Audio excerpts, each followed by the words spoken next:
My sister told everyone I was dangerous so she could get the house, so I took her to court, proved her lies, and sold the house from under her. I've always been the scapegoat in my family. I'm the youngest, and growing up, I was always the one blamed for everything that went wrong. I remember being 4 years old, and my mom would snap at me for things I didn't even do, like spilling juice or forgetting to close a door. It's like she had a way of twisting everything I did into something wrong. But my older sister, she could do no wrong. She was the golden child, the one who could do no harm, even when she hurt me or lied. It's funny how the role of the black sheep always falls to the one who's just a little too sensitive, isn't it? I spent my childhood trying to get my mother's approval, but no matter what I did, it was never enough. I was always too much, too loud, too emotional, too stubborn. My sister, on the other hand, could do whatever she wanted, and my mother would reward her with praise. But there was always something I could never shake. A secret, a weight that hung in the air every time we sat around the dinner table or walked through the front door of our house. The house. It wasn't just a home. It was a battleground waiting to erupt. The house, the one thing my parents held on to, was always the centerpiece of every argument. It was old, falling apart in some places, yet it was worth something. More than it should have been. And I knew deep down, I knew that one day, that house was going to be the one thing that would tear my family apart. I just didn't know it yet. But something was about to happen. And it was going to make everything worse. When my parents died, I didn't know what to feel. It wasn't like I had a close relationship with them, but part of me thought that when they were gone, maybe I'd finally be free of the tension. We all gathered at the lawyer's office for the reading of the will. A cold room that seemed to amplify the sense of emptiness in me. My sister, sitting next to me, gave me one of her forced smiles, the kind that made me sick to my stomach. The lawyer cleared his throat and started reading. It was all predictable stuff: split the savings, some personal items to each of us, but then he got to the house. The one thing that had always loomed over us, the thing that neither of us had ever truly wanted, but somehow we both knew it was the prize. The house, the lawyer said, is to be jointly owned by both siblings. However, there is a condition. It will go to whoever proves they need it most. Financial need, emotional need, anything that could justify taking full ownership. I could feel my heart racing. My sister was sitting a little too still, and I knew something was coming. Before I could process it, she spoke up.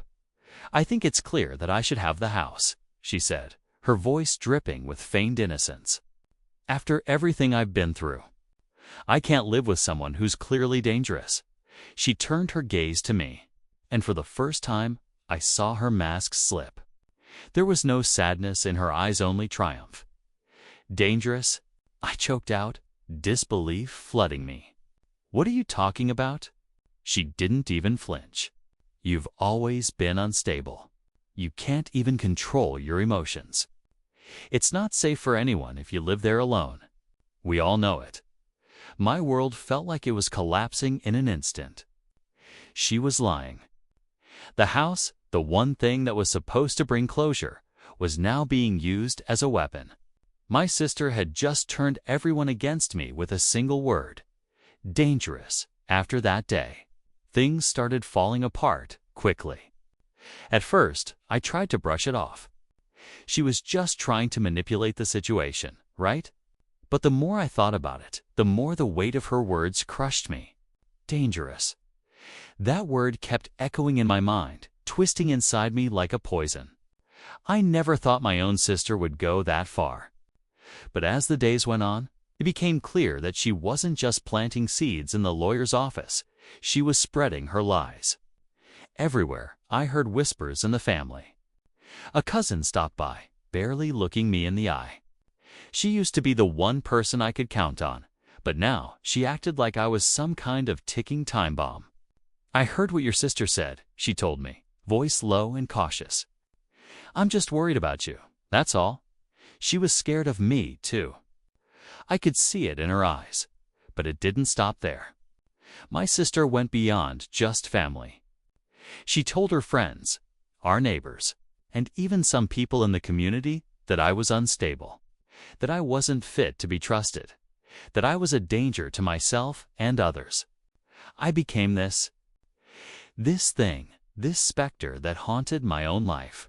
Every time I walked outside, I felt eyes on me, whispers and judgment. Every call I made to family was met with a coolness I hadn't experienced before. It didn't take long for it to sink in. I was losing support. I could see it on their faces, the subtle shifts, the way people would back away when I entered a room. I was the monster now. It hurt more than I could express. The family I thought I had, the ones who'd always been there, were slipping away, and I had no way of stopping it. And my sister. She just watched it all unfold, like it was some kind of game to her. I couldn't take it anymore. The lies, the whispers, the way people looked at me like I was some kind of monster. I couldn't let it slide. My sister was trying to destroy everything I had left-hand. I wasn't going to let her get away with it. So I did what I should have done weeks ago. I confronted her. It was a Saturday afternoon when I showed up at her place. I wasn't thinking clearly. My emotions a chaotic mess of anger, hurt, and betrayal. I slammed the door open, my voice barely holding back the rage. We need to talk. Now. She was sitting at her kitchen table, like she always was when she wanted to look calm and collected. Her eyes flicked up at me, and there was that damn smile again. The one that made me want to scream. "Oh, you've come to talk about the house, haven't you?" she said, her voice sickly sweet. She already knew what I was going to say. It was all part of her plan. I'm done with this, you hear me? I'm done with the lies, the manipulation. What the hell did I ever do to deserve this? To be called dangerous? To have you tear me apart in front of everyone? Her face hardened, and in that moment, I saw something cold, calculating. You really don't get it, do you? She snapped. You've always been a liability. I'm just trying to protect everyone from you. You've threatened me before. You've lost control in the past. I don't feel safe around you anymore. The words hit like a slap to the face.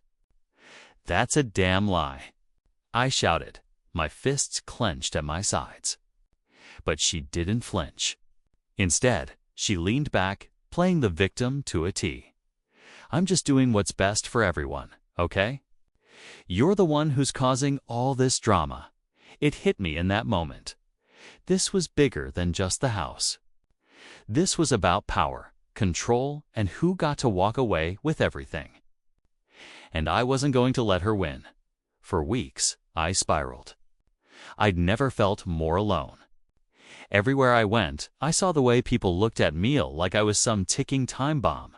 Friends, family, even old neighbors were now avoiding me, distancing themselves because of my sister's lies. It felt like I was suffocating, like every inch of ground I had ever stood on was being pulled out from beneath me. My mind, my thoughts, they started to blur together. I had always been the emotional one, the sensitive one. But this time, it wasn't just emotions, it was fear. Fear that maybe, just maybe, my sister was right. Maybe I was the problem. Maybe I really was too much, too loud, too broken for anyone to handle. Every argument with her replayed in my head, and I couldn't tell where the lies stopped and my own self-doubt began. I could barely leave the house. I spent my days in a haze of confusion, scrolling through my phone, hoping to find something. Anything to make sense of what was happening. The isolation felt like a dark cloud, and I couldn't see my way out. Then, out of nowhere, my best friend, Emily, came to me. She had been distant for a while, too, but one evening she called and said, "We need to talk." When she came over, she had something that changed everything. A stack of old emails, messages, and even screenshots from a family member. "I've been digging into your sister's past," she said quietly, setting the papers in front of me. And she's been doing this for years. It hit me like a freight train. My sister wasn't just trying to ruin me, now she had done it before. She'd manipulated family members, lied to everyone, gotten people to believe her false stories, all to get what she wanted. And it was all coming back around. She wasn't the victim. She was the villain. That was the moment everything shifted. I wasn't powerless. I wasn't crazy. I had proof. I don't think I've ever felt so drained in my life. I was living in a constant state of anxiety, barely sleeping, constantly researching, gathering documents, trying to make sense of everything. After Emily showed me what she found, I knew I had to take action. But how? My sister's lies were so deeply embedded in our family, and I didn't know where to start. Every time I tried to gather my thoughts, my mind just felt like a jumble of emotions. That's when I decided I needed help. I couldn't fight this battle alone anymore. So, I hired a lawyer, someone experienced in family disputes. Someone who knew exactly how to navigate these kinds of manipulations.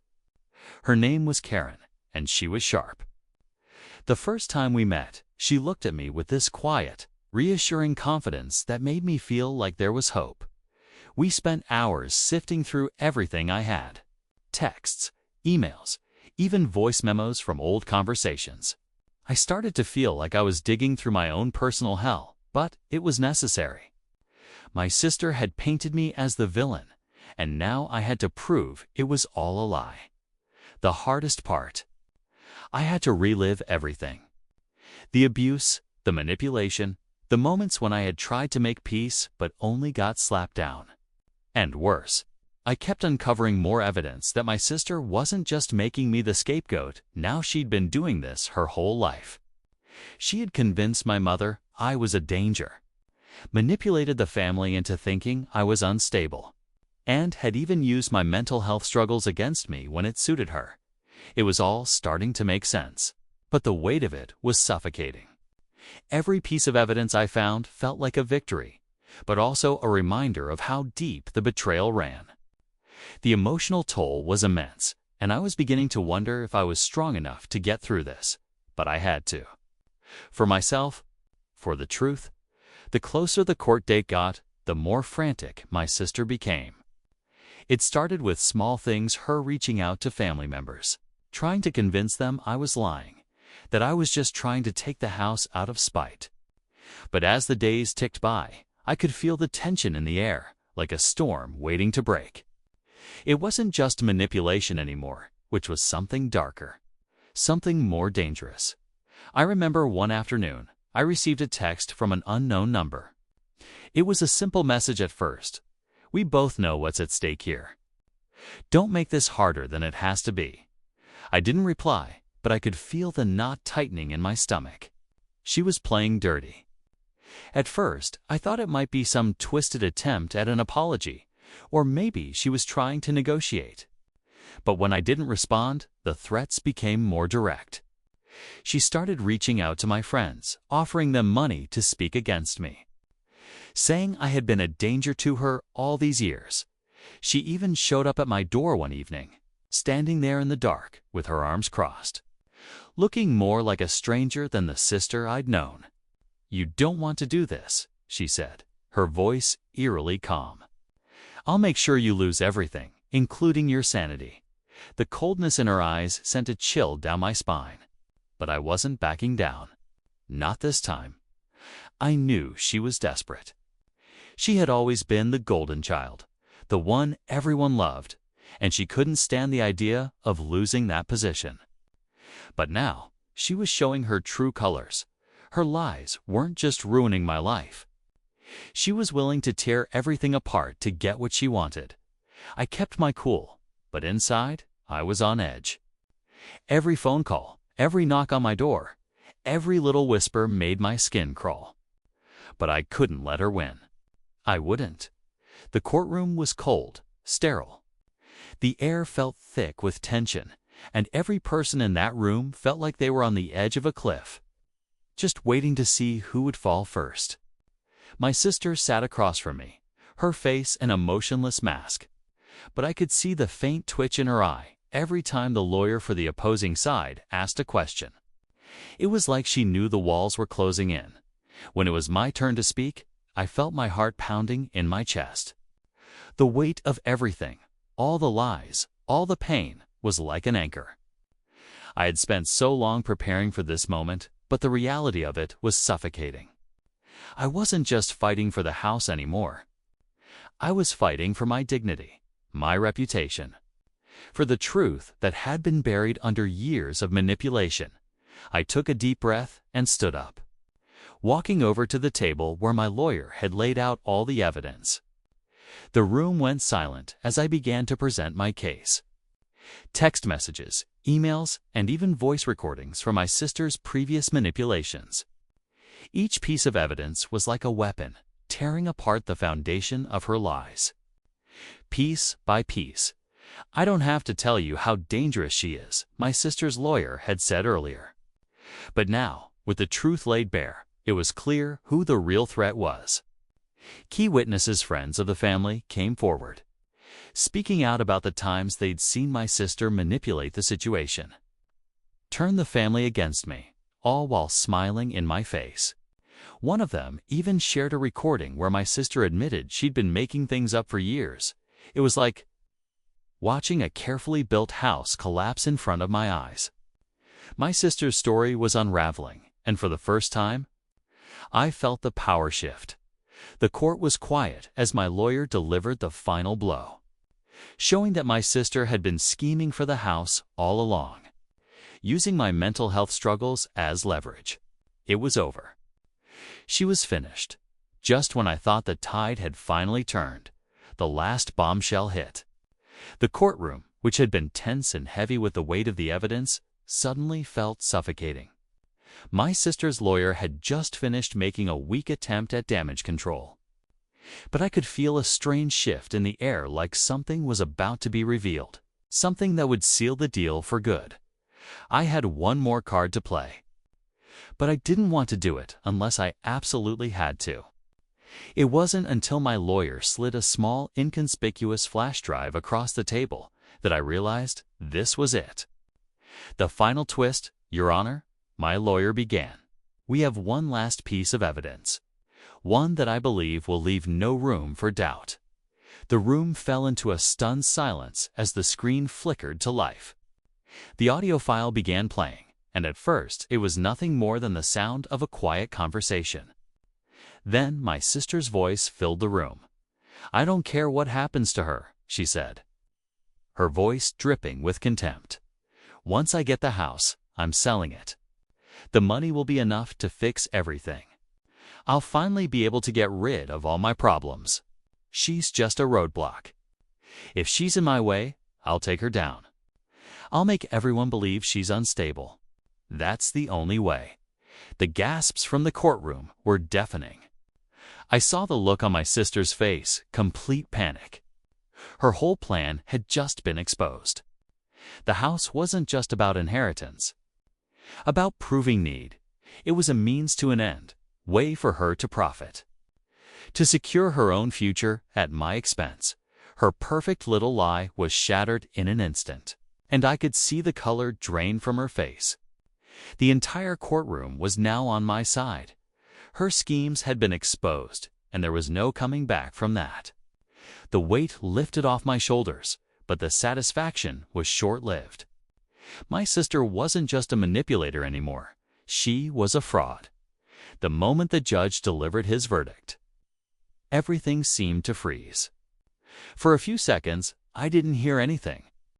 My mind was buzzing with the weight of it, all this long, drawn-out battle finally coming to an end. The words echoed in my head. The court rules in favor of the plaintiff, and the defendant will relinquish full control of the property. I felt a rush of emotions flood through me: relief, satisfaction, but also a deep sense of emptiness. I had won, but at what cost? The house, my parents' house, was no longer my sister's to take. It was mine. Yet in that moment, I wasn't sure what that victory really meant. It was never supposed to be like this. It was never about the house, it was about family. But my sister had made it about something else entirely. I glanced across the room, my eyes landing on my sister. She was sitting there, defeated, her head hung low. There was no smugness left in her no more of that false sense of superiority she had worn for so long. She looked broken, humiliated. The look in her eyes, the same eyes that had once been filled with manipulation and cunning, were now filled with shame. The reality of it hit me. She had lost. But so had I. This fight, this battle of lies and deception, had cost me more than just a piece of property. It had torn apart what was left of a family. My sister wasn't just a competitor for a house anymore. She was a reflection of everything toxic I had been trying to escape, my whole. But despite the hollow feeling in my chest, there was also a sense of catharsis. I was no longer the person my sister had painted me to be. I wasn't broken. I wasn't unstable. I was someone who had fought for the truth, and in the end, I had won. As I walked out of the courtroom, I felt a strange peace wash over me. The fight was over, but the healing, that was just beginning. It wasn't until the day the "For a Sal" sign was planted in the front yard that I truly understood what I had won. I had spent months fighting not just for a house, but for my sanity, my identity, and my future. Now, standing at the edge of the property, watching the sign sway in the wind, I realized that this house, this piece of my past, was no longer a symbol of everything I had lost. It was a symbol of everything I had gained. Selling the house wasn't just about money, though. It was about reclaiming my life, taking back control from my sister's twisted plans. The house had always been a weapon in her hands, a bargaining chip she used to keep me in line, to remind me of my place in this broken family. But now, it was mine to do with as I pleased. I wasn't going to let it haunt me any longer. The paperwork was finalized. With each signature I put down, I felt a weight lifting from my shoulders. This was closure. The house, once a battlefield, was now a relic of a time I was leaving behind. I wasn't going to let my sister's lies define me. I wasn't going to let her control me anymore. I stood there for a long moment, watching the new owners walk through the front door, the place that had once been so familiar to me now so distant. It was like watching an old chapter close. The past was finally buried. My sister had no more hold over me. She had lost the house, and more importantly, she had lost the power she'd held over my life for so long. I could finally breathe. For the first time in what felt like forever, I felt free. And as I walked away from the house, I didn't feel sadness or regret. I felt something much more powerful: liberation.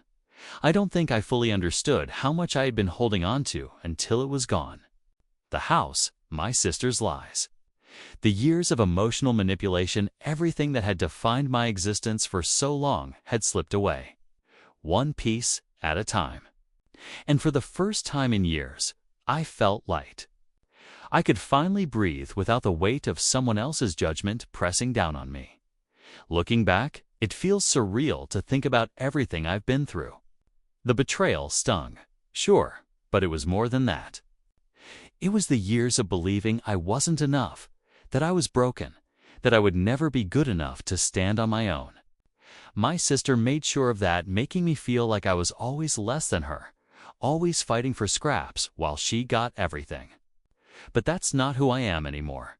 The legal battle, the courtroom, the lies were just the surface. What really changed was me. I wasn't the scared little sister anymore, begging for approval. I was the person who stood up for herself, who fought for the truth even when it seemed like the whole world was against me. I didn't let her manipulate me into thinking I was weak. I took back control of my life, piece by piece. And the feeling of that is something I can't put into words. I'm not the same person I was before this fight. I'm stronger, more self-assured. And for the first time in my life, I'm truly proud of who I am. The betrayal, the hurt, it's all part of my story now, but it doesn't define me. It was the fire that forged me into someone unbreakable. As I look ahead, I feel a sense of peace I haven't known in years. The future is mine to shape, and this time, no one is going to take it from me. The chapter with my sister. It's over. And for the first time, I'm ready for whatever comes next.